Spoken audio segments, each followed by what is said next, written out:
If Burnham is leaning into it himself, then that's right to mock. Do you remember he did the Mumsnet interview and was asked what his favourite biscuit was, and he said, I don't like biscuits, I like chips and gravy. Apparently it's Poets' Day in Manchester, according to Robert, which is push off early, tomorrow's Saturday. So that's apparently why Andy Burnham is up in Manchester today. But one person he won't bump into in Manchester is Donald Trump, who's just imposed a new 10% tariff on the UK and other allies. This comes, of course, after the US Supreme Court struck down his previous tariff regime, so he's done a workaround. 10% is the lower rate, but the US ambassador to the UK did warn that it would go up to 100% if Burnham taxes US tech firms. I'm so fed up with this administration that my response to that would be two words, Patrick. I will tell you something, talking about performative. I was so depressed when Andy Burnham's first call was to President Trump. I wish it had been to Mark Carney. Or to Alan Bennett, perhaps. But yes, perhaps, he is more of an ally. Look, Donald Trump is always going to be a huge player in our news agenda, and he is a performative nuisance. But, cost for British business is something that we need to be aware of. I'm looking forward to their first meeting, though, because Trump seems to think that Andy Burnham's qualification was that he was a small-town mayor. Yeah. he was a mayor of somewhere, I think. But, I mean, the last time we had a really sexy, attractive, good-looking Prime Minister, he stood up to the American president. I'm thinking of Love Actually. Yeah, I'm thinking about Hugh Grant. So wouldn't Andy Burnham... I mean, Donald Trump is wildly unpopular in the UK. Surely Andy Burnham would get a lot of mileage out of standing up to Trump. I mean, Mark Carney has done well by effectively calling out Trump. He would, although he has already offered to lend our air bases, hasn't he? Yes, that's a slightly different thing, but anyway. But a quick sort of offer of generosity. But, he will get a big hit if he stands up to Donald Trump, but then maybe we'll be hit back in return.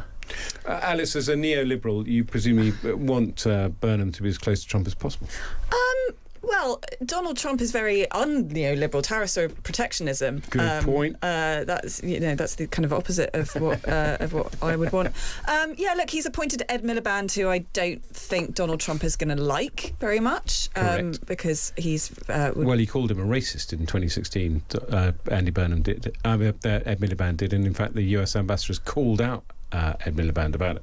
Yeah, look, so I think we will see a robust approach to Trump, and obviously under Keir Starmer, he also stood up to Trump over the use of our air bases, and I think that will be popular, but you do need to balance this, as I say, with the harm that Trump is able to unleash on our economy. Yes. Do you see Trump is also trying to get Infantino, the head of FIFA, into the UN as Secretary General? Yes. And maybe I do just see things in a different way to everyone, but Trump was saying he's very popular. And I thought, surely Infantino is loathed by everyone in the world. Patrick, he delivered the most successful World Cup in history. Yes. As a sportsman yourself, are you happy with the Americanisation of football? No. I mean, half-time shows and hydration breaks, and we hate them. It was a pretty rubbish World Cup, but anyway, that by the by, Infantino is. When you're being criticised by Sepp Blatter for corruption, you're not on a sort of strong place. So the idea he should go off and run the UN is just bizarre, so he probably will. Simon has asked if my two words to Trump were get stuffed. They weren't, Simon, but if anyone else wants to have a guess what they were, you are free to text in. Let's talk about the funny side of Andy Burnham. You've been writing, Patrick, about how delighted Impressionists, cartoonists and stand-ups are to have Burnham as our new Prime Minister. Here are some of the clips that have been put online over the last week. Hiya, I'm Andy Burnham, and what I'm doing right now, I'm just making a cup of tea. There is that Liverpool tilt to the accent and the way that he says politics. Politics is not working. Andy Burnham here, and to answer the questions I've been set, number one, beans on toast. Number two, caravan holiday. Time for a change, for an outsider, a disruptor. Weren't you an MP for 16 years?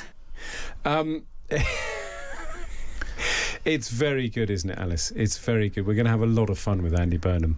Yeah, look, he's a kind of caricature of himself, isn't he? So he's easy to mock in that sense. Yeah. And, I think a positive thing I'll say for Andy Burnham is that he does have a personality. He has a character, which Keir Starmer and to some extent Rishi Sunak really didn't. They were very hard to parody because there was nothing there. Whereas Andy, so they're relieved that we've moved away from the wooden.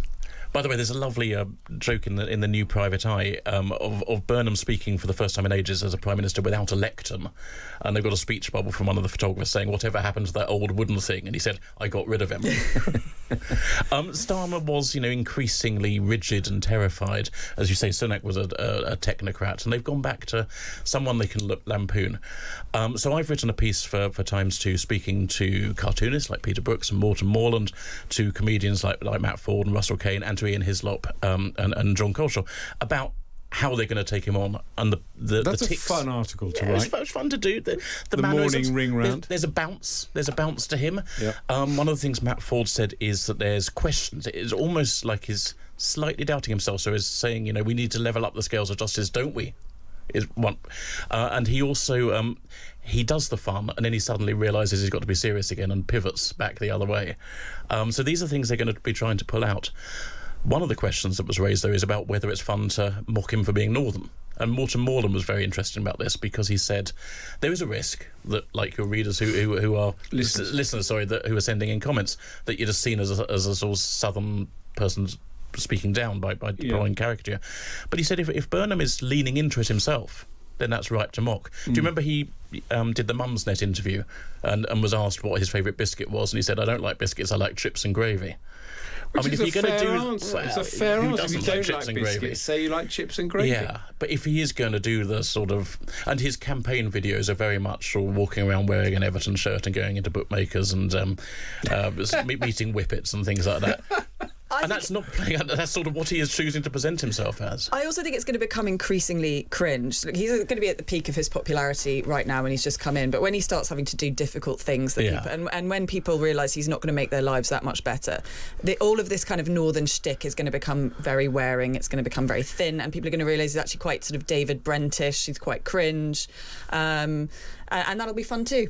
It is. I mean, there is a point where I think the joke might wear off if that's not too much of a sort of contorted metaphor. I mean, I'm thinking about caricatures and whether they help a politician. I mean, I think the sort of caricatures of Margaret Thatcher were helpful to her. You caricature her as this kind of iron lady with a cabinet of vegetables. It reinforces the point that she is in charge and nobody comes close to her. And I can't think of any...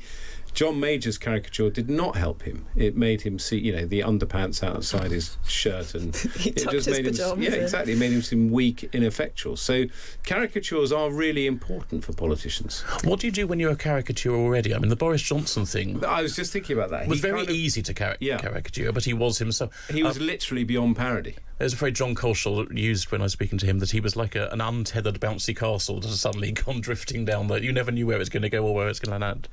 But, I think after Starmer, everyone is so relieved that they don't have to try and parody something like that. Simon says, will you lot give Burnham a damn chance? He seems like the perfect politician compared to Farage, Badenoch and Polanski. That is a fair point. Now let's talk a bit about some other issues that interest me.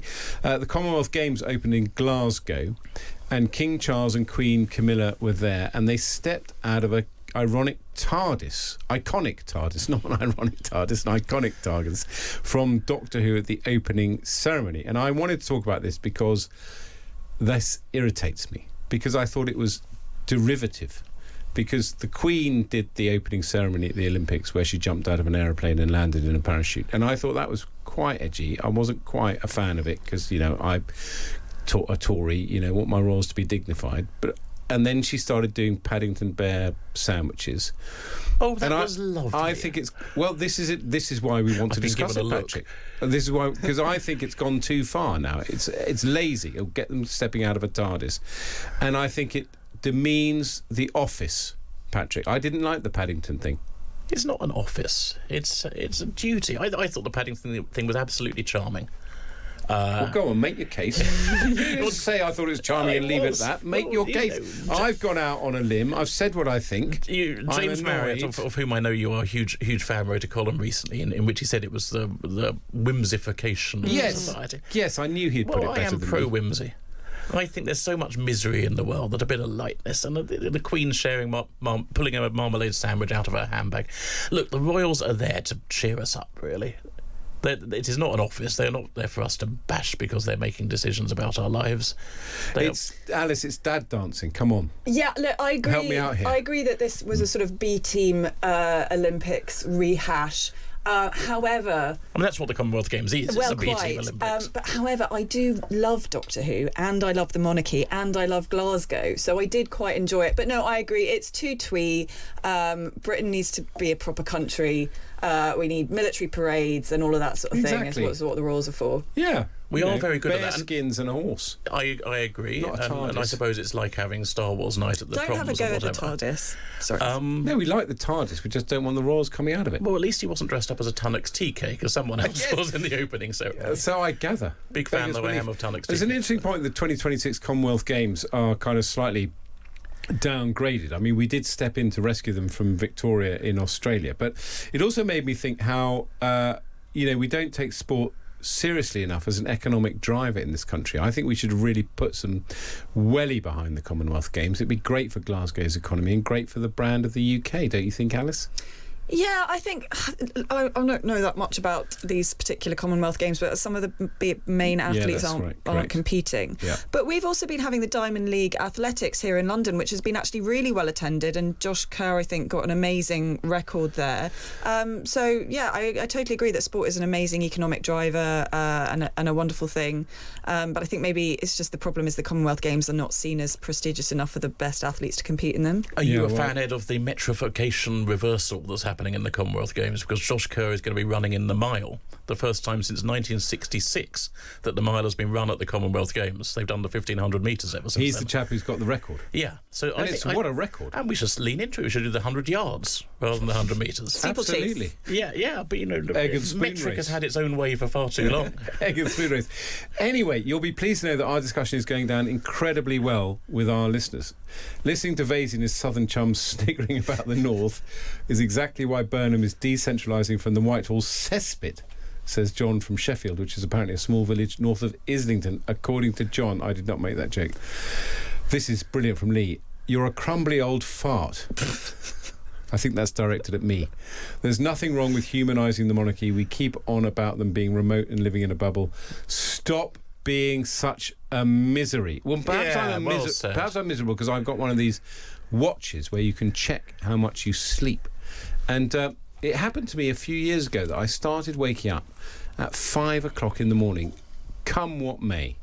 And to sleep until 7 is a big night in for me. And my average sleep time is 5 hours 50 minutes. But I'm a pussy compared to Japanese Prime Minister Sein Takachi, who's been bragging about the fact she only gets 0 to 3 hours sleep per night, treating a 5-hour rest as a rare luxury. And I apologise for using the word pussy. It just sprung to mind, but it shouldn't have been used. But anyway, I'm a wimp. Let's replace it with wimp. Because she only sleeps 3 hours a night, Alys. Alys, have you checked your fitness watch? No, I think people pay far too much attention to how much they sleep, and all this monitoring, I think, is just making people more anxious than they need to be about their sleep. Do you have any idea how much you sleep? Last night I woke up at about 3 a.m. and couldn't get back. I went and read a book. But that's rare. Yeah. What time do you normally wake up? I'm trying to get this out of you, Alys, but you know. My husband. What time do you go to bed and what time do you wake up? I go to bed about 10 and I wake up about 6. Okay. And I have a small child, so she interrupts my sleep quite frequently. Sanae Takaichi, clearly, she's famously a Margaret Thatcher fan, and she's clearly aping. And it was a famous thing about her, yeah. Absolutely. She thinks this makes her seem dynamic and strong and hardworking. I think others may question whether or not you know those are your most productive hours in the middle of the night, but you're fine. I mean, Japanese people live for ages, so they clearly know what they're doing. That's a very good point, actually. It's all down to your diet. I mean, the Times leader says that glorifying sleep deprivation is wrong. So do you think that's right, as it were, Patrick, that people boasting about how hard they work and how little sleep they need is a terrible thing? Yes, and then sort of getting up to go running at 5 a.m. and things like that, and performative again. Look, I quite like the fact that Winston Churchill will go and have a nap in the middle of the afternoon. I want a Prime Minister who has a nap. Yes, I think that's a very good point. And, Howard Wilson going off and tucking up with a trollop, as one does. I want prime ministers who take time off from work. It was Macmillan that tucked up with a trollop. Yes, exactly. Yeah. And Wilson, Sir Churchill used to tuck up with a bottle of Paul Roger, I think. But, to have a power nap is important. And I love a nap. Yeah. What a treat. I want Burnham to have naps, not go for jogs. I do like a nap. I do like a nap at the weekend. I will come home and have a nap.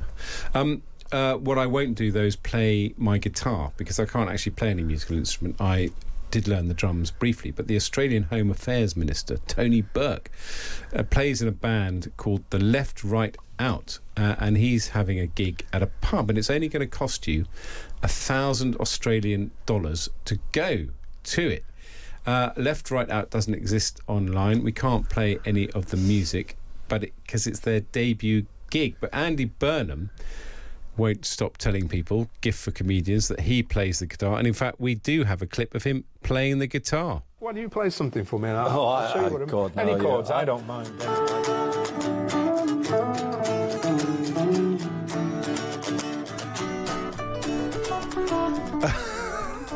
Look, I've got to get out of this zone of taking the mickey out of Andy Burnham, but I feel like I could play the guitar as well as Andy Burnham after one guitar lesson. But what do we think? I mean, Clinton famously played the saxophone. There's Pete Wishart from Runrig is now an SNP MP. Musician, politicians, good thing, bad thing, Alys? Yeah, good thing. It's a good thing. Don't really care thing? No, I think it's a good thing. I want politicians with a hinterland. I'm surprised to hear that you don't play any musical instruments, Ed Vaizey. I thought you'd be part of this band that I think, is it Robert Peston and Ed Balls, called a band called Centrist Dads? Yes, I thought you'd be a front man for that. I'm quite jealous. I do think playing in a band would be a lot of fun and a very enjoyable activity, so I'm quite jealous that I haven't, or I wish I'd learnt a musical instrument. You mentioned Pete Wishart being in the parliamentary band MP4, it's called. It's been going for quite some time. The guitarist, although he's left the Commons now, was Kevin Brennan, Labour MP for Cardiff, I think. Yes, now a member of the House of Lords. I remember during the Corbyn years, one of the party conferences in Liverpool, and I was so despairing that I decided to take myself off to the Cavern Club during what was meant to be John McDonnell's speech as Shadow Chancellor, and I found half the Labour parliamentary party in there watching Kevin Brennan playing a gig at the Cavern, and he was extremely good. I mean, he played Blackbird, for instance, which is a fairly tricky, I think, song to play really adeptly. So I think having some talent, having some hinterland, as Alys says, is a good thing in a politician. This £1,000 ticket, though, I mean, this is a $1,000, $1,000, sorry, but it's a gig at their party conference, and this is aimed at corporate people. It's a fundraiser, basically. It is a fundraiser. It's not that he thinks it's worth the same as Taylor Swift. It is a fundraiser, and I hate the fact that you're letting the facts get in the way of a good smear of an Australian politician I've never heard of. But it is interesting about the people who play. I mean, I think it's a good thing. I mean, we talk about music all the time in Parliament, so I guess that reminds me that John McDonnell came on my show once and revealed that he'd learnt the trombone during COVID, and I've been badgering him ever since to sort of debut his trombone playing skills. I'd love to hear that. But didn't Keir Starmer have violin lessons with Fatboy Slim? Did he? When they were at school together. He played Keir the flute, Starmer was a flute, was it? Well, he went to Reigate. I thought he went to the Royal College to learn the flute. He did, yes. Yeah. But definitely Fatboy Slim was involved. I don't think he lent into that anywhere near enough.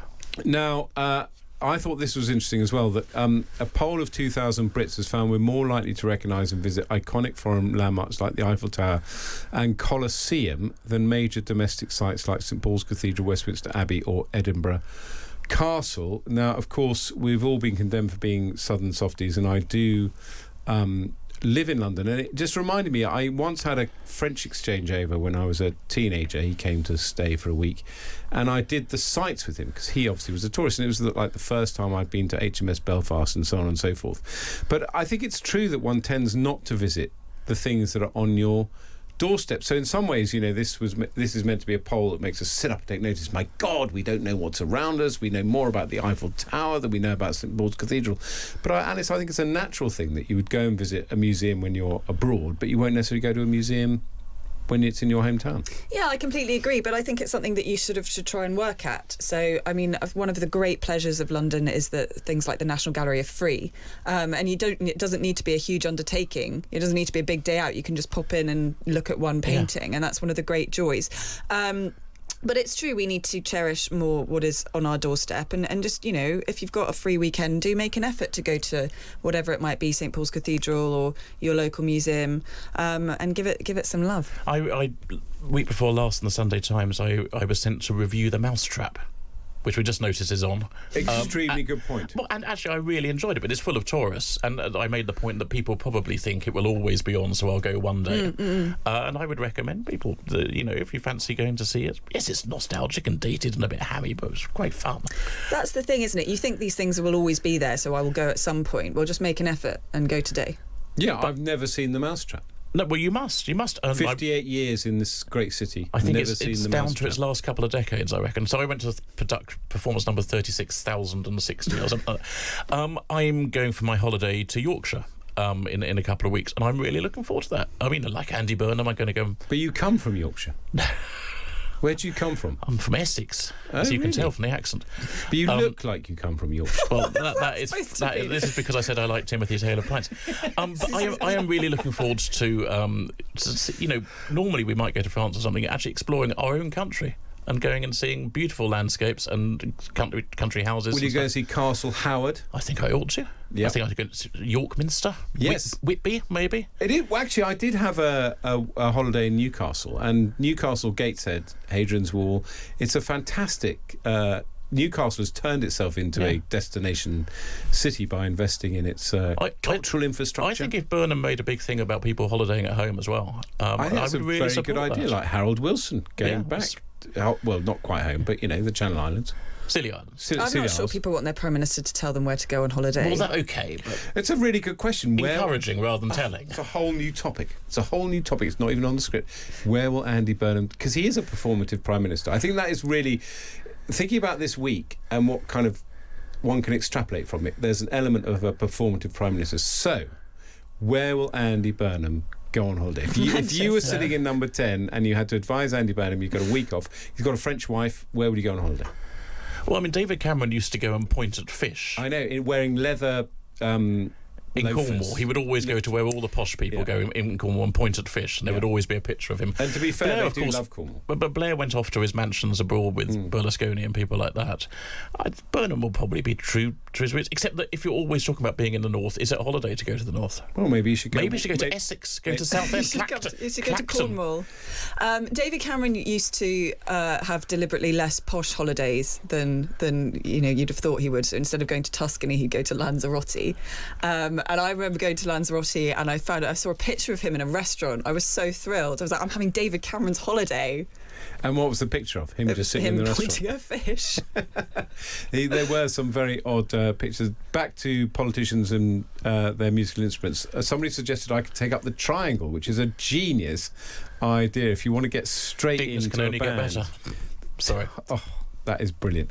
Michelle Obama apparently plays the piano to a concert hall standard. Somebody's reminded me that Tangham's producer has texted in, not Tangham's producer, Jane Mulkerrin's producer has texted in to say that Tangham Debonair plays a musical instrument. Of course, she is a member of... What's it called? It's a classical string quartet. Kathy Newman is in it as well. It's not called Erskine May, but it's something like that. It's not called Erskine May. It's got a parliamentary name. Yes, and it's a play on musical instruments. Statutory instruments, says my own producer. The producers are really leaning into this. So there you go. Thank you for reminding me about Tangham Debonair. And there are many others, no doubt. But Alys, Denby and Patrick Kidd, you've been brilliant guests. And thank you for going through, in a slightly chaotic way, which is entirely my fault, the news of the day.